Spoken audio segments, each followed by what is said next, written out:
नमस्कार मंडळी, एक चमचा स्वाद चॅनलमध्ये तुम्हा सर्वांचं मनापासून खूप खूप स्वागत. चला मग मंडळी, आजच्या रेसिपीला सुरुवात करूया. आजची रेसिपी आहे साधी, सोपी आणि झटपट बनणारा आणि लहान मुलांना आवडणारं चटपटीत असं स्नॅक्स रेसिपी आहे. सगळ्यात अगोदर इथे मी 2 कप्स असं मैदा घेतलेला आहे. 1 चमचा ओवा घेतलेला आहे. हातावरती क्रश करून घालायचं याला. याच्यामुळं रेसिपीमध्ये खूप छान टेस्ट येतं ओव्यामुळं.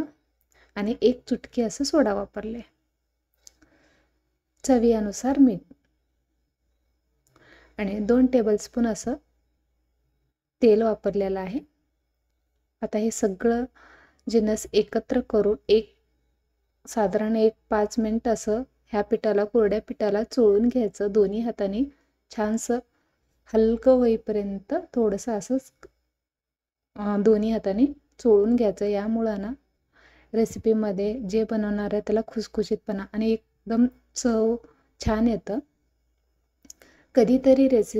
कधीतरी खायला आणि कधी चहा पिते वेळेस कधी चटपटीत असं खावंसं वाटलं, कधीतरी चालतं. असं दोन्ही हाताने असं मुष्टी होईपर्यंत चोळून घ्यायचं. दोन्ही हाताने चोळून घेतल्यानं पीठ हलका होतं आणि एकदम छान खुसखुशीत असं होतात. आणि अगदी थोडंसं पाणी घालून त्याला मळून घ्यायचं. घट्टसर गोळा करून घ्यायचा. जास्त सैलसर बनवायचं नाहीये. अगदी थोडंसं पाणी घालून थोडं प्रमाणात पाणी घालून पीठ मळून घ्यायचं. घट्टसर पीठ मळून घ्यायचं. साधारण 5 ते 10 मिनिट असं ह्याला झाकून ठेवायचं. त्यानंतर ह्याच्यावरती घालण्यासाठी मी इथं मसाला बनवणार आहे. साधारण 1 चमचा असं जिरे घेतलेलं आहे. थोडंसं गरम करून घ्यायचं ह्याला.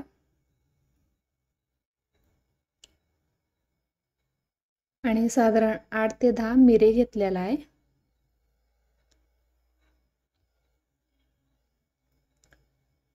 आणि अर्धा चमचा असं सोप घेतलेला आहे.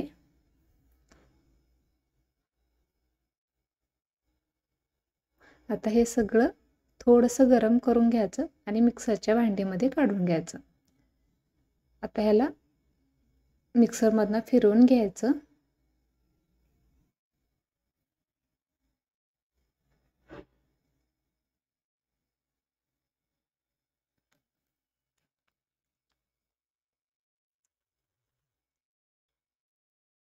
मिक्सरमधनं फिरवून घेतल्यानंतर इथं मी हे सगळं मिक्सरच्या भांडीमध्ये काढून घ्यायचं.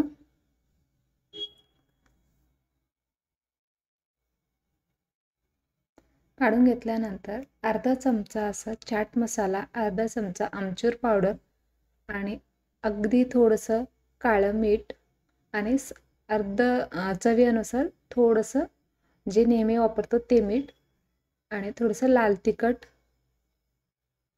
आता हे सगळं मिक्सरमधनं एकदम बारीक असं वाटून घ्यायचं. आता हे मसाला आपण नंतर वापरणार आहे. आता ह्याला साईडला ठेवल्यानंतर हे जे पीठ मळून घेतलेलं आहे त्याचे गोळे करून घ्यायचे सगळ्यात अगोदर. आता ह्याची आपण जाडसर लाटून घेणार आहे. जसं आपण पोळी लाटतो ना त्या प्रमाणात लाटून घ्यायचं. थोडंसं जाडसर ठेवायचं.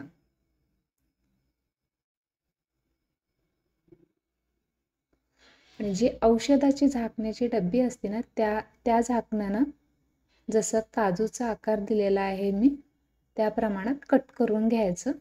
तुम्ही बघू शकता एकदम काजूसारखंच दिसायला. मुलांना काहीतरी वेगळं आकार दिलं ना खूप आवडतात आणि आवडीनं खातात. कधी तर खाण्यासाठी जीभीची चोचले वाजवण्यासाठी काहीतरी वेगळं चव नेहमी तेच खाऊन कंटाळा येतो. त्यामुळे हे स्नॅक टाईप कधी टिफिनसाठी किंवा कधीही मुलं चटपटीत असं मागतात काहीतरी खायला म्हणून हे देण्यासाठी एकदम छान घरच्या घरी फ्रेश असं बनवून देऊ शकतो.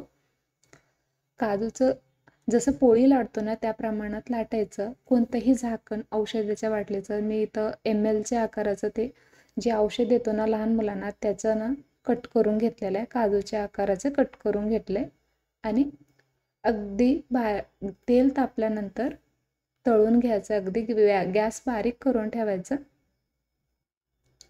इकडं घालत इकडं तळत कंटिन्यू एकच वेळेस करून नाही ठेवायचं.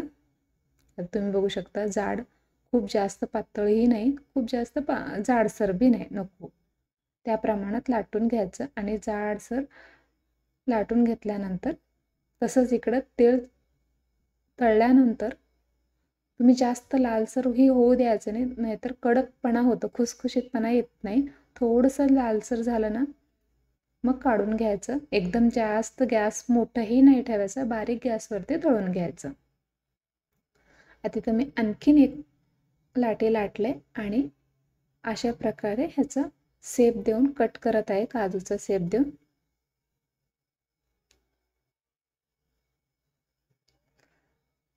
आणि एक नंबर असं झालेले होते.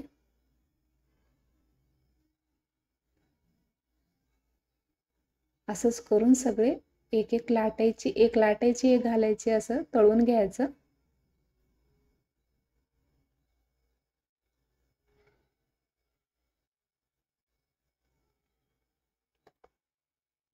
अशाच प्रमाणे सगळे तळून घ्यायचं, लाटून कट करून. आता ह्यावरती तुम्ही बघू शकता एकदम मस्त असं खुसखुशीत, पण असं दोन्ही बोटाने सुद्धा क्रश केलं तर एकदम चुरा होतं. एकदम चांगले छानपैकी मधूनपासून तळलं गेलंय. जे आपण मसाला बनवलं होतं ते यावरती घालायचं.